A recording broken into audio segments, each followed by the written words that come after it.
Hi you guys, and welcome back to my channel.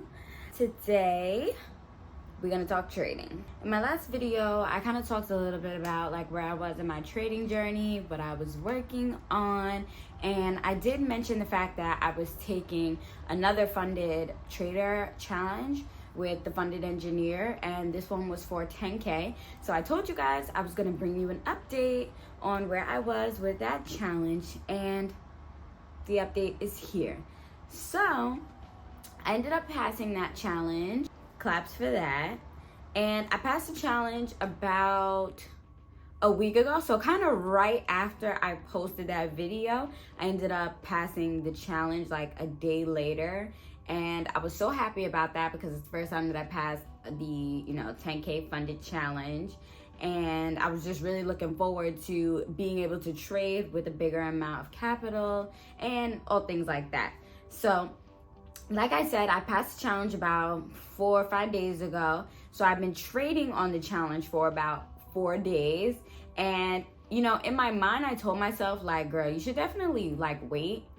Don't like get too excited or whatever and try to like jump in trades like immediately. But of course, I did not listen to my inner self, which, this is a little side note, but for all my traders out there, I'm telling you now, like, your trading psychology, in my opinion, is always a work in progress.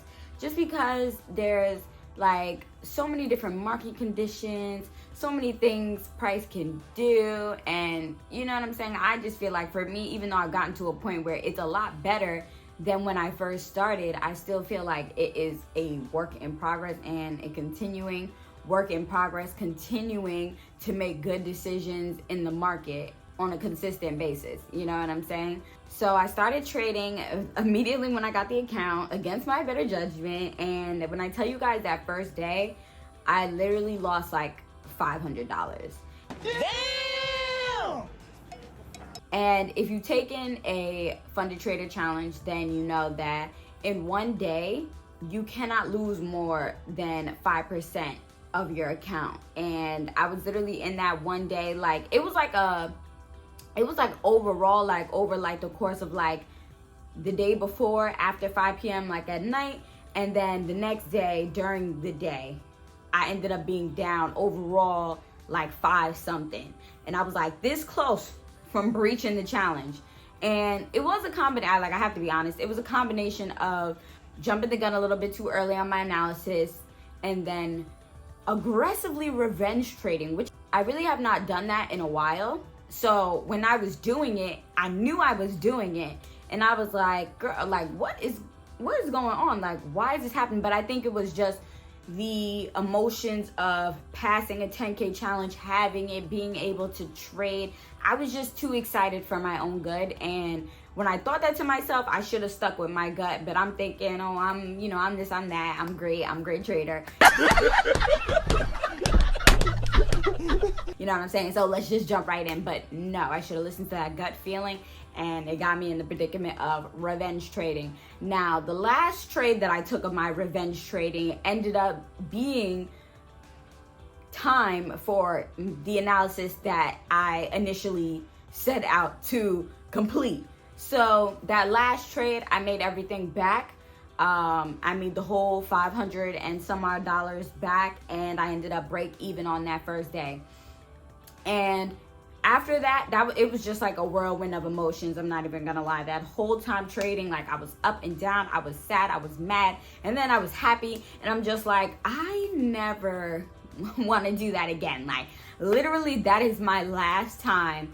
Well, I'm not gonna say my last time revenge trading. I hope that is my last time that I revenge trade to that extent, because it brought me back to, a year ago, 2 years ago, when I was first trading and just, continuously making that mistake over and over again. Like I said, I really haven't done that in a while, so it kind of shocked me, but I think it was just the fact of being down that much, not like managing my risk properly, and then trying to get it back in the same day, which is like, you don't have to rush, you don't have to push the market, you don't have to force the market to do what you wanted to do when you wanted to do it, because that is just never gonna happen. It does not work like that. So it's just like, for me to be trying to do that, it was just terrible. Shocked, honey. I was in tears almost. So like I said, I ended up break even on that day. And then from there on, you know, it was pretty positive. I was really mainly focusing on my 10K account this week. I was giving my 6K account like a little break, and I ended the week up $1,345.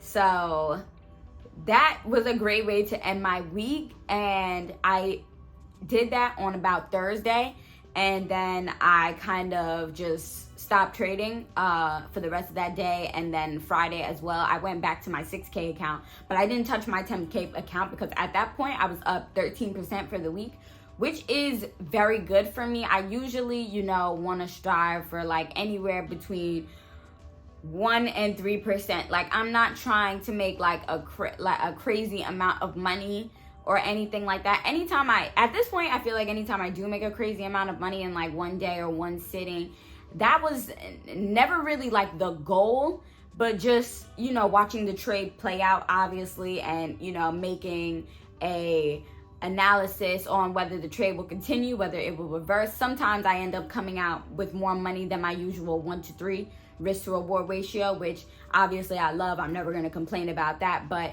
usually I strive for like a 1 to 3% gain on my account. And this is just like in general, like I'm literally, you know, I'm trying to take it slow. I'm trying not to press myself or press the market. So that 1 to 3 could be, you know, within the week, could be within the day. And then, you know, I might be like, okay, you know, I'm done trading. But this week I had a very good week, and I hope to be able to continue those good vibes into next week. I'm going to take it slow. I don't think I'm going to trade come Sunday when the market opens on my 10K account. I might take something on my 6K account because I do see something on gold. I do see it pulling back again to maybe like the 239, 242 area. So I will be looking out for that. That's kind of, you know, the trade I was in on Friday when the market closed, but I closed out my position when the market was closing because I just didn't feel like holding over the weekend.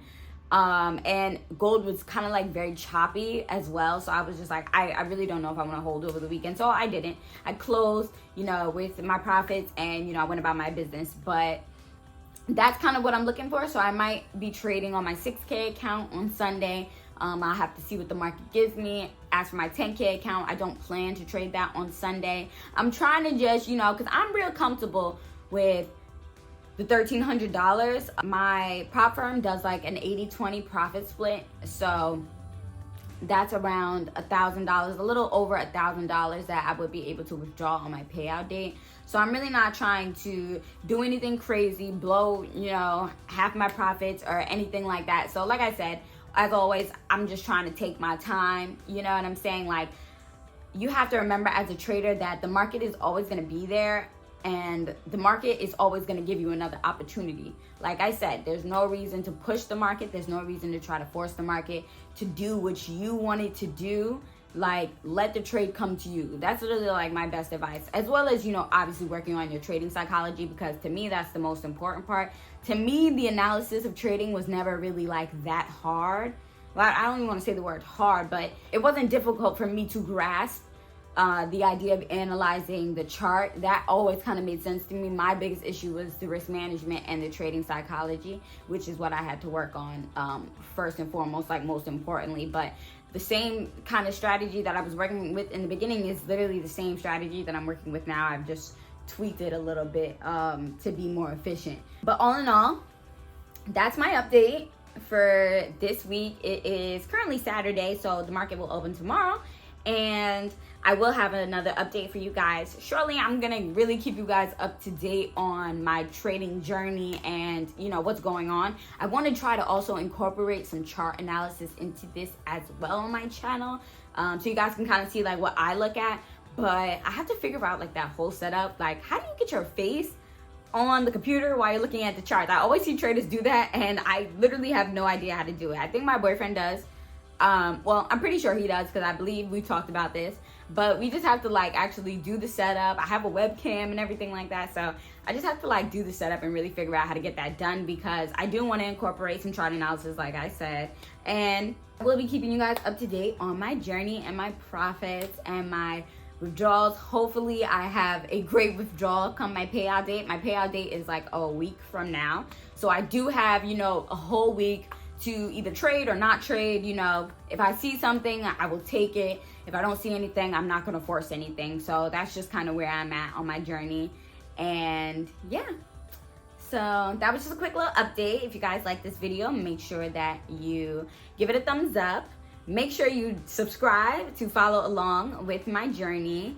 And make sure you leave a comment down below if you're also a trader. Like, I want to know where you guys are in your journey. What are your goals for 2024? I shared a goal of mine in my last video, and that was to be $200,000 in capital by the end of this year. So that's literally like my biggest goal as far as it comes to trading right now. So I would love to hear what you guys are working towards, things you might be looking at in the market. Like, I definitely want to collaborate and connect with more traders, especially women who trade, especially Black women who trade, because I feel like there's really not a lot of us in the field. So I'm glad and I'm happy to be, you know, sharing my journey on YouTube, and I hope it resonates with you guys. And yeah, so I'll see you guys in my next video. Bye.